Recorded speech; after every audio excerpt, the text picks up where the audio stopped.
Thank you for tuning in to Entertain the Geeky, your source for nerd news. Hey guys, what's up? This is Jason back at you with more nerd news. So I am once again joined by Joe. What's up, bro? What's going on? We are going to be talking about Shazam today. Yeah. We're going to review Shazam, and there definitely will be spoilers. If you've not seen Shazam, I understand why you wouldn't go see Shazam, but you really should. Absolutely. Right? DC doesn't have the greatest track record. Don't be a DC hater just because it's popular to be a DC hater. I don't think it's popular, but I think that there's some movies that they've done that have really just missed the bar. I mean, that's fair. Most notably Justice League. That's fair. So, if your last experience with the DC universe was going to see Justice League and you missed out on Aquaman because Justice League was so bad... Well, first off, go see Aquaman. You should see Aquaman. It's not even go see. We'll buy it now. Well, that's fair. Buy Aquaman. Or rent it. Yeah. Whatever. And then also see Shazam. Yeah, because like I said, if you had a sour taste in your mouth about what DC was doing, they've kind of hit recently with Aquaman and then Shazam, and I'm hoping with Joker in October.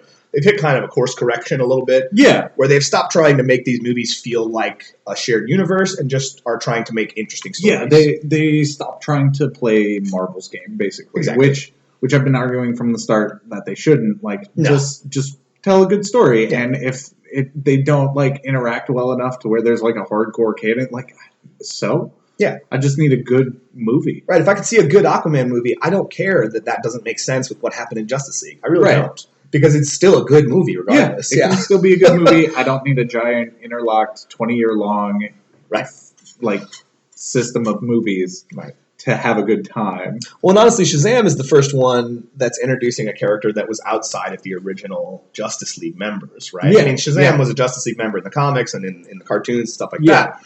But obviously, he's this is his origin story. He's getting his powers. Which is very much post...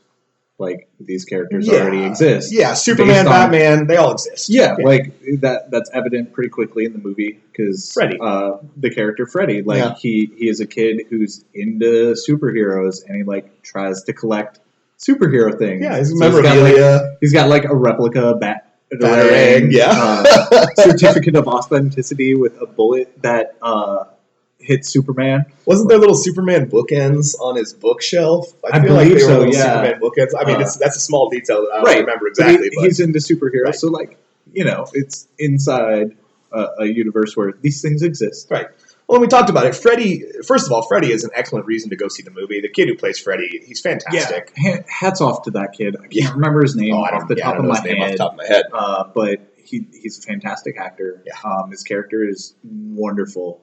So heartfelt. It's one of the best entry points as the audience in the movie I've ever seen in a long time. He is every little kid nerd who's ever wanted to meet Superman. Who's ever wished for superpowers just once. Right. Any of that. He is that kid. He is living that dream for us by being in a world where superheroes actually exist. Yeah. He's little Joe. He's little Jason. Yeah, he's definitely us in representing us in this movie. Definitely he's a reason to go see the movie. But Zachary Levi, it's just perfect. I mean, there's not a single thing about his performance that I didn't love. No, he knocked it out of the park. He really, really got that tonal quality that it needed to have of this is a big, buff superhero that can knock it out of the park. He could go toe-to-toe with Superman. But he's got the mind of a teenager. Yeah. Comic-wise, a 10-year-old. But for the movie, a 15-year-old. Yeah, he's supposed to be a teenager in the movie. Either way, Zachary, he knocked it out of the park. He really does. Really did. I mean, an A+ job. There's so many moments that you can look at as proof that he just understood what it meant to try to be a child in his mind. Yeah. The one that really just stood out for me throughout the whole movie is the convenience store scene where they go buy beer. Yeah. And he walks up to the counter. He's like, "I am an adult, and I would like to purchase some of your finest beer, please." Yes. And he's so pretending to be an adult when he is an adult. Yeah. So you get that, this is what a child would do going into a convenience store. I would like to buy beer as I am an adult of legal drinking age. Yeah, no, you puff out your chest and stand up straight and deepen your voice a little so you sound more like an adult. Oh, and it was I would so like to good. purchase. His name is Captain Sparkles. No, it's not. It's not. My name is not Captain Sparkles. No, but such a fantastic job of being a 15-year-old in a grown-up's body. He nails it. And in all reality, one of the things I liked that kind of drew me in from the trailers was him and Freddy trying to figure out what his superpowers were. Yeah. And if you've watched the trailers, you know what I'm talking about. But if you've not seen the movie, man, you are missing out on what is essentially one of the greatest moments in the entire film is the montage of them doing videos and taking notes and trying to understand what the full range of his powers is. Yes. It's beautiful. Oh, it's so good. I mean, can leap tall buildings in a single boat? Right, like my stomach was hurting. I was laughing so hard. Right? No, it's a brilliant moment. Hats off to the writers for coming up with that one. Yeah, and it's great. Not to mention, we did something that I guess really for me I wasn't expecting. And even if you're a fan of Shazam or a non-fan of Shazam, but you're aware of the story, it is not something I was expecting to happen so quickly. Insofar as getting the rest of the kids involved, and making them superheroes. Yeah, like I figured, that wouldn't be a movie one kind of thing. Right, like that's a sequel. That if Shazam 2 happened, like that's what we do next. Exactly. Like, but no, we just went there. Yeah, and I was shocked. But it's phenomenal seeing them all adjust to this very quickly because we're setting up the final fight in this third act, and it was just such a beautiful moment because all the actors are really, you can see, are clearly trying to react to this as if they are still children. Oh, absolutely. And it's beautiful. And I mean, the most memorable part of that for me is when the youngest girl out of the group saves Santa Claus. Yeah. But she still believes in Santa Claus. So she gets him to safety and then leans in and is like, I've been a very good girl this year. Yeah. Like she's trying to sit on his lap, basically. But he's confused about why an adult would be doing this. It's great. They got a lot of good humor out of the adults playing children. Oh, absolutely. Throughout the entire movie. I guess for me, like I said, the movie's great and I really enjoyed it. I really was not a big fan of Dr. Sivana, and the villain, if you're unfamiliar, was Dr. Sivana, and I really like Mark Strong, the actor who played him. We were talking about this a little bit before we did this, and Mark Strong, his performance is great. Oh, he's great, yeah. The problem is the delivery of the character's motivations from the movie itself. It's kind of unclear what he's actually attempting. Yeah, it falls a little flat. And if you know the comics and you're aware of who Dr. Sivana is, then you have a little bit of context for his character. But when you're thinking about, especially with what Marvel's done, bringing in people that aren't necessarily fans of the source material, but are fans of movies and like to go see movies, right? It's hard, right? This hard thing that DC does is they tend to not really expect. They tend to just put too much expectation on the audience that they're familiar with the material.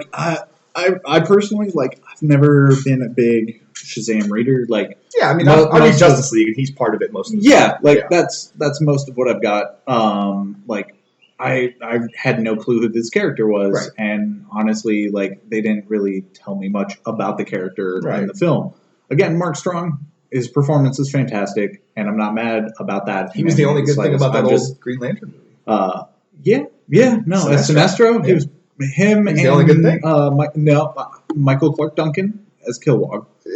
But the CG was so terrible. The CG was terrible, but the voice acting he did for the character was fantastic. Was a good cast, yeah. But regardless, Mark Strong, fantastic in this. Absolutely. But the writing for motivation or to humanize him or make me empathize or anything, it wasn't really there. Right. In an era when Marvel is making villains that are very relatable to us as people, right? I mean, you can look at Thanos, you can look at Killmonger. These are people that have good points to make. They're just going about it in a very extreme way. Right. But so it's a moment where you almost sympathize with the ideas that they have. But with Dr. Sivana, I get none of that. I feel nothing about this villain, and I really don't care why he's trying to do what he's doing. Right. In my opinion, that's the only down point in the movie is they really failed to punch you with the villain, you know what I mean? And the villain is at least one of the big hearts of the story, right? Yeah. You can't have a good superhero story without a good villain. It's very true. And the CG, in all these movies recently, the CG has not been perfect, right? It's a very Silicon Valley scene when you see, the 7 deadly sins kind of, killing people, and then even the final fight at the end with the big CG romp between the whole Shazam family and the 7 deadly sins and Dr. Sivana. It was all just a little too unrealistic. Yeah. Like, it takes you out of the movie. Yeah, You know what I mean? it really pulls at your suspension of disbelief. Right. Rather than using CG, because I think some of the greatest people that use CG are people that use CG to enhance what they're already doing. Yeah. Not to replace Something, things, yeah. just to enhance those something. things a little bit. And Like have a guy in a suit and then touch it up with CG. Right. I always kinda use stuff. the first season of Netflix's Daredevil as an example, because Okay. the scene where he fights Nobu, the hand ninja, Yeah. and he's using that big chain thing with the blades on the end of it, Mhm. that is actually not there. Right. That's actually the chain, the blades, it's all a CG element. And if no one ever told you that, you probably wouldn't even have noticed. Right. Because they're using CG to enhance something, not to replace something. Because there were shots, obviously, where he was actually spinning a thing around. The man who played Nobu is actually very good at using weapons, like he's a kung fu guy. Yeah. So it worked out, but the parts of it that reach out and the blades that are cutting into Daredevil's flesh, it's all CG. And Right. You would never know. But it's just very It's very smooth. good CG. It's really smooth, and the transition is And nice. enhances the scene instead of being Instead of the distracting from the scene. Yes. Yeah, exactly. I will say though, one of my favorite moments in the entire movie is, of course, as most of these go, there is the big villain delivery speech. Of course. And The villain has to monologue in Yeah. every movie. That's just a thing we do now. yeah, you know what? You went through all the trouble of being an awful person. I'm gonna let you have that monologue. Well, and that's a comic thing too. Yeah. Right? We've been dealing with that for years in comics. The villain always wants to espouse their ideas Of course. right before they're about to fight. But how they treat that in this movie is fantastic because Mark Strong starts delivering it while they're both floating in midair. Yeah. But they're I want to say at least a football field distance away from each other. Sure. And the scene starts with, Mark Strong delivering his speech, and then it suddenly pans back over to Shazam. Yeah, thank you. And I keep wanting to call him Captain Marvel, His and comic book I don't want to moniker go there. is Captain Marvel. But regardless, they pan over to him, and he's just like, "What?" Right. And you can kind of just hear Mark Strong a little from a distance in the background, and he's just like, "I can't hear. Are you monologuing? I can't hear you. Yeah. I'm just gonna let you talk, I guess." Yeah, they make a point to call it out, which adds to the whole humor of the situation. No, anyway. it was a great treatment of the traditional monologue to make it a humorous fit into this funny comic book movie. Yeah. And I absolutely love that. And one of the things I was talking about earlier that seemed just silly to me, and this is, it's a comic book movie trope, is when we're introduced to the Sins, they are very violent creatures. They are terrible beasts. Yeah, they are ripping people limb you from limb. see them go to action, they rip a boardroom to shreds. Yeah, so this is such a visceral scene. It really makes you go, oh, this is going to be a great final fight, And then it almost seems like in that final fight, the villain decides, I'm not going to use all the strong, attacks that I've been using. I'm just going to pull my punches. I don't know, right? I don't understand the motivation behind that because there's always they all slightly feel bad about the fact that they're fighting children, or but are they even aware they're fighting children? Is that even something they would understand? I mean, As demons? I don't know. Right. They look like adults, so you would assume they're adults, right? I have not enough information about their society as a whole to know whether or not they'd recognize it. Right. But regardless, they behave as if they're fighting children, Right. and they feel bad about it. Yeah, because they're it's not almost like somebody coming at 'em- turned down their violent, knob and said, well, "Don't be as violent for this final fight." Right. It's instead of teeth and claws, you came at me with the claws, but you put little rubber tips on them, like you were trying to baby proof. Right. So I don't know. So yeah, I mean, and it falls into, I think, what most DC movies, and I even include Wonder Woman and Aquaman, two movies that I think are very good in this, but it falls into this trap of the third act just being a big CGI slugfest. Yeah, And that's a lot of fine, them right? I'm not way. saying that a lot of Marvel movies haven't done that too, and that's a complaint. A lot of them do. But every now and again, you get a movie like Doctor Strange, where we win the day with our mind, not with our fists. Yeah, like that. You You give me outthink the villain. something different, Right. for the third act instead of just a big CGI slugfest. Because when you look at Man of Steel, Batman vs. Superman, Justice League, Wonder Woman, Aquaman, all of these Suicide Squad, Right. all of these movies end with a big CGI Right. slugfest. Which, I mean, it is a complaint just in media in general. It's not specifically about these. For me, at least, because comics constantly end in those. But in So, of comics, course, it's a different medium. I'm Right. not confined to a 2-hour window. No, I have 10 issues to tell this story. I mean, they usually end in, just big slug fist fight. And, of course, comic book movies will fall into that trope, and I get that. And it's just a complaint that, like, I could use more of a different style of ending just in things in general. Sure, yeah. I mean, it's just... We've done this so many times. I think for writers and stuff, it's time to start thinking outside the box. Like I said, like Scott Derrickson did, and the writers with Doctor Strange. Yeah. Because again, this is a character who definitely is not a punchy guy. Yeah. Right? He's a magic guy. Yeah. Right? So you could have easily ended that movie with a big magic fight between him and Dormammu, which would have been really cool to see and great. But having him outthink Dormammu, I think, was something that not only was shocking to us, it was also something that was welcome. Yeah, it was a very fresh take on that third act final boss fight. Well, I remember people saying that too. People saying, like, I don't want Doctor Strange to win by punching. Like, that's not how Doctor Strange should win. He's smart. Yeah. He's an intelligent person, you know what I mean? So, yeah, I really dug that. And I wish that especially DC movies, because, like, don't get me wrong, I want to like DC movies. I really do. And recently I have started to like them again. Yeah. But for a while there, I just really was not digging what they're putting down. Right. And Suicide Squad was just... I don't even want to go there. Justice League was a mess. Batman vs. Superman. I know you're a fan of Batman vs. Superman. I am a fan of most of these things for various reasons that we don't need to get into. Plainly, just because we don't have enough time, and that's not what this we're talking about Shazam. Yeah. But yes. Yeah. So it's for me, like I said, I want to like them. I like DC and I like Marvel. I'm not going to pick one side or the other. I want to like both things. I want to see good movies like Marvel has done in the DC world. Right. And like I said, we got, Shazam that was great, Joker coming up, which I think looks really cool. Right. And obviously if you've not seen the trailer for Joker, go watch the trailer because it really does look like it's going to be an interesting take on the laughing maniac.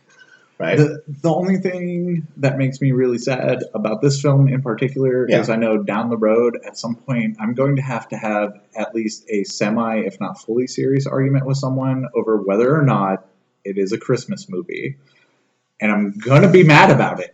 I don't know why you have such a hard on for trying to deny Christmas movies that take place on Christmas are actually Christmas movies. Just because a movie takes place during Christmas does not make it a Christmas movie. I mean, I don't want to go into a whole thing here. That's a different thing. We don't need to talk about it. I don't want to go into a whole thing here, but that's honestly my only disappointment about this film and the writing on the motivations for the bad guy. But otherwise, I would give it a solid 4.5. Yeah, I mean, A+ for me. It's a great movie. Yeah. So it falls, like I said, it falls into it falls into a little bit of the tropes that we've had recently, not only with DC movies, with comic book movies in general. But the cast turns into an all-star performance. I mean, even the children. And that's hard to do, right? That's hard to find a whole group of good child actors. Oh, yeah. At least one or two of them is going to be stale or static. They were all great. They all were great. That whole family was great. I mean, Billy is if you're unfamiliar with Billy's story, Billy is an orphan who, at the beginning of the movie, is adopted by a family that has a whole bunch of foster kids. Yeah, they are a foster family. They're a foster family. That's their house. Yeah. That's what they do. The parents were foster kids and decided instead of having kids, they were going to foster kids. And there's 5 kids in this house, including Billy. And Billy is chosen by the wizard to carry the power because he is quote unquote pure of heart. Right. Now, there's a very loose definition about what pure of heart means because yes, I understand Billy was defending Freddy a couple of times, but he also mercilessly beat 2 children that were bullying Freddy. So define pure of heart how you would like to. Yes. I guess because he was defending his crippled stepbrother or his crippled sibling. In that moment, you could argue against it, but then later, when he destroys their truck, sure, that's you're not pure of heart. At that point, you're the bully. Yeah, you're a bully. Yeah, but he's a 15-year-old. He's got some growing up to do. Sure, and we get to watch him do a little bit of that in the movie. Yeah, that's but nice. The wizard sees him as a pure of heart, person, someone worthy to take on the power. Also, getting Jimon Hansu to play the wizard. Oh man, great pick! Right, he's so good at almost everything he does. First of all, but I can't think of any role I've seen him in where I went, he just didn't deliver. No, that man always brings it. Korath is obviously an example, but Blood Diamond. I don't know if you ever saw Blood Diamond with DiCaprio. Even his small role in Four Feathers. Yeah. If you've ever seen that. Yeah. Like, best performance in the whole movie. And obviously, you know, the wizard doesn't get a lot of screen time because he's really just here to pass the power it's along. Memorable. But it's great. For sure. I mean, when like, you take them, delivers. when you take them, when he brings Billy to the Rock of Eternity, and we get to see this was a little bit of a disappointment for me too, because you could see the seats in the back, Right. the 7 seats for Shazam and the gods, essentially, that give part of their power to his champion, right? Because if you're unfamiliar, Shazam is actually, you know, the name, but it also stands for the gods that he gets his power from. Mm-hmm. So S is Solomon, the wisdom of Solomon. H is Hercules, Atlas, you know what I mean? So there's a bunch of Zeus. There's a bunch of gods that essentially give a small part of their power to this champion. Yeah. And the room is set up like they were there at one point, and I really wish we could have got to see them, because bringing the Greek gods into the DC universe is important. Yeah, right? No, absolutely. Golden Age Flash, Jay Garrick, he didn't get his powers from an experiment. He got his powers from Hermes. Yeah. The speedy god of Mount Olympus, right? Yeah. Like with his little winged shoes. Yeah. Like that's how he got his powers. You know? That was the whole point of like the wings on his helmet and stuff. Was like a nod to Hermes. Not to mention, we already introduced the Greek pantheon with Ares and the whole Wonder Woman thing, so it would have been great to see them, even if they didn't have no lines or anything, just seeing them sitting in the background. Yeah, and I mean, like, we had a couple in that flashback scene in Justice League as well. They had Zeus, Ares, and Poseidon. No, Artemis. Oh yeah, Artemis. Yeah, Artemis was there. Yeah. She was the one who was firing her bow and blowing up ships. Yeah, in our Justice League flashback, that gave us the only tease of the Green Lantern Corps in the universe that we've ever seen. I know, which James is still like waiting for that. I really want that note to happen, because in all reality, the first Green Lantern movie is not a good movie. It's a guilty pleasure of mine. I will watch it. My brother's super stoked for it. He's a Hal Jordan fanboy, and he keeps being mad that I keep telling him Zac Efron would be a good choice for Hal Jordan. Like, he is real upset about it. So yeah, I mean, we've got some other movies coming down the pipeline. Obviously, we're confirmed. We know Joker in October, and we know Wonder Woman 1984. Next year. It's supposed to be like May next year, I believe. But other than that, we're really up in the air. I think they still want to make a Green Lantern Corps movie. It's still greenlit to happen. There's no sort of pre-production as far as I know. Right, and obviously Aquaman will get a sequel. Got greenlit. Yeah. Shazam will probably get a sequel. They're at least talking about Shazam 2. I don't know if they've greenlit it yet. The Batman movie is in production. Yeah. Matt Reeves' project, yeah. And Ezra Miller is writing the script for Flash as we speak. Yeah, but I heard they were supposed to be doing Flashpoint with the Flash movie. They went back and forth on that, and a couple writers and stuff. And it would give them a good excuse to reboot the universe. I mean, I wouldn't be mad about it. Right. And I know, like, it was like a month or so ago, Ezra Miller was just like, well, I'm tired of waiting, and then like announced he's writing the script for a Flash movie because he's tired of waiting on WB to do it. Is he a writer? I don't know. Should we trust that he's going to write a good movie? I don't know his credentials, but I mean, just because he hasn't before doesn't mean he can't give me a good one. And his performance of Flash, I like a lot. I did enjoy Ezra Miller. I really enjoy the guy who plays him on the television show, Grant Gustin. Yeah. And I remember thinking to myself, why don't you just have Grant Gustin do it? He's great. He does a great Barry. Well, I mean, they are keeping the shows and the movies separate, but different multiverse.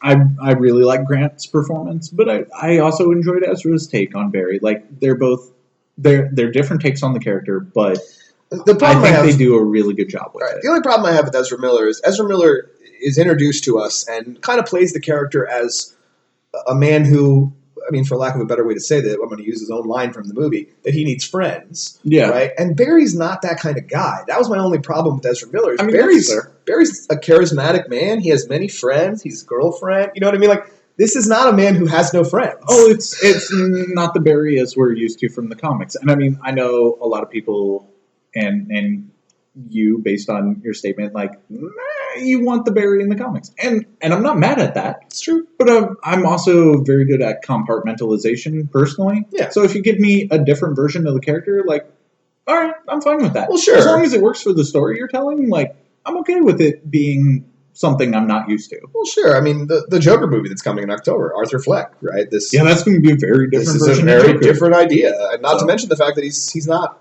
he's wearing makeup. Like he's actually wearing clown. Yeah, makeup. yeah. It's not a skin. dip in the chemical that turns his skin white. He's wearing white makeup. Yeah, no, it's more of the war paint thing, kind of like that we got from Heat.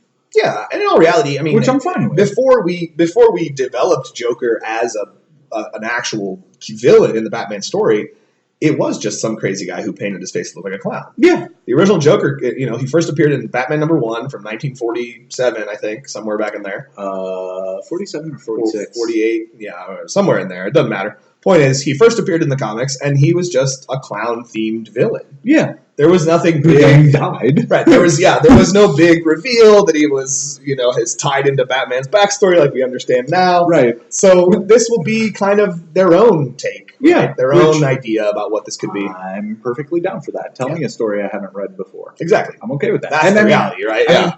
And that's the fun part about it too. Like, tell me a story I haven't read before, but at the same time, if like we did for the Flash movie, just did Flashpoint again, like I've read that comic, I own that comic, I've seen the animated movie. Yeah. We can do a live action. I will still go see it. I know every like major story beat of that and how it ends. Yep. I will have a great time and see it twice in theaters. Agreed. I'm hoping that this freedom that they've kind of started to seize. Yeah, like now that they're not playing things. Marvel's game, and they're just like, we're going to tell good individual stories. Let's adapt some good comic stories into Blackest Night. Do it. Hush. I'm here. Right, like these are great stories that would be great movies. But if I could get someone to, I don't know, give me Under the Red Hood, I want it. That would be a good one. The only problem I have is I need Neil Patrick Harris to play Dick Grayson now. Because he's the voice in the movie and he's great. That's fair. I need him now to like dye his hair black and come on set. That's and fine. Nightwing. And I need Jensen Ackles to play Jason. I mean, they're both getting a little on in years, but as like Ant-Man and the Wasp proved, we're real good at younging people down now. Yeah. So we are definitely good at that. We could young them down a little if necessary.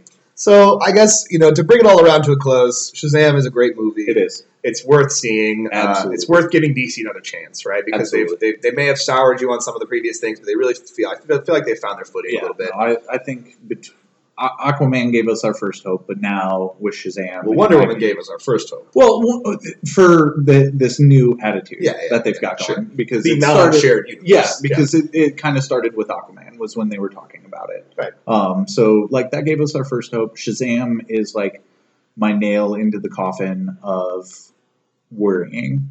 Like they're committed to this idea of like we're just going to tell good stories. Like I'm on board. I'm on board. You have now sold me. The only thing that takes away from that in any facet is the end of Shazam, right? Where we're in the cafeteria and who should appear but Superman, right? When obviously it's not Henry Cavill because we never actually see him from the waist up, right? We just know Superman walked in. Yeah. So again, that. You can look at it and go, well, they're kind of giving up on the connective tissue and they're just allowing the movies to have fun. But then here's Superman, right, to remind you he exists and he's a part of this world. I guess they'd already done that in the beginning of the movie with the bullet. It's true. But so like, yeah, he exists. But I mean, like as I've said before, we get that occasionally in comics where like my Batman and Superman issues don't line up with like Trinity and Justice what's happening League. with other comics at the time. Like I'm fine with that. Like they can jump in and out of each other's thing, and I don't need an overarching continuity to explain it. If I needed that kind of continuity, I wouldn't read X-Men. Sure, or watch X-Men movies, for that matter. Right. But the reality is, like I said, it does have its little connective moment at the end with Superman, which not only I think really doesn't even. I mean, if you look at the scene, it doesn't even serve to just remind you that Superman's here. It serves as kind of a cool moment for the kids. And Freddy to get to meet Superman, right? That's a huge thing. No, it's so cool. Like, how stoked would you be if you were in your lunchroom? I would love to see Superman. Superman just showed up to have lunch with one of the kids. That would be absolutely amazing. Like, first off, that's my new best friend. Right. And secondly, can you sign this? Right, yeah. No, so I get it, and it works. It's kind of but like I said, Henry Cavill was not available or was busy with other things. And so we never actually see Superman's face. Right. And I guess that could be a nice little segue into casting someone else to play Superman in the future, maybe. Don't get me started on that. I guess. In all reality, like I remember seeing ahead of the movie's release that Batman had a cameo as well. So my thought was, well, it's Bruce Wayne or it's Wayne No, Enterprises. the Batman toy. It was a Batman toy that he throws at Dr. Savannah and yells, "Get him, Batman!" Yeah, You probably saw that in the trailer. I mean, I think that shot was in the trailer. It was in the second trailer. Yeah. That's the Batman cameo. Right. And I remember, like I said, I remember thinking that it was going to be something more than that, right? Right. And when I got to that point in the movie, I was like, wait, was that it? Was that our Batman cameo? I just had a thought. What's that? In this world where Wayne Enterprises obviously exists because Batman exists, and Sure. then Batman toys and merch and stuff exists, Obviously, yeah. how much of that do you think is produced by Wayne Enterprises and then pays for the Batman to actually build toys? I mean, I feel like Bruce Wayne's not sponsoring Batman toys because I feel like that makes it a little too easy to make a judgment. I feel like Batman or Bruce Wayne is a very good and shrewd businessman and would absolutely market his Wayne own Enterprises doesn't make toys. a They subdivision. make military technology and satellites and stuff. And then obviously also all of Batman's tech. A subdivision company owned by Wayne Enterprises can totally make toys, though. Wayne Enterprises subsidiary company that makes toys. And you know what? What better way to sell like DC superhero toys and then like use it to fund the Watchtower? I mean, yeah, I guess. Yeah. I mean, Absolutely. merchandising rights can be quite lucrative. Just ask George Lucas. Exactly. All right, but that's going to wrap it up for us. We want to hear what you think, though. Leave us a comment. Let us know what you thought about the movie. Obviously, go over to entertainthegeeky.com. Check out all the stuff there. We've got other reviews coming up, and obviously Avengers Endgame is on the horizon, and we're very excited about that. We're excited. We're gonna talk about that. We're very excited about it. So if you follow us on our social media, we've got Facebook, Twitter, Instagram. We're on all of those things at some variation of Entertain Geeky. You can just type Entertain Geeky and you'll find it. I know, I've tried it. Just to see if I could shrink down my outro a little bit to see, right? So just search Entertain Geeky, you'll find all of our things. We've got the social media platforms and the website. Check all that stuff out. Like I said, leave us a comment with what you thought about the movie. Very big thanks to Joe for always being our movie review guy. Love being here, man. I love having you. So until next time, guys, do me a favor. Stay geeky.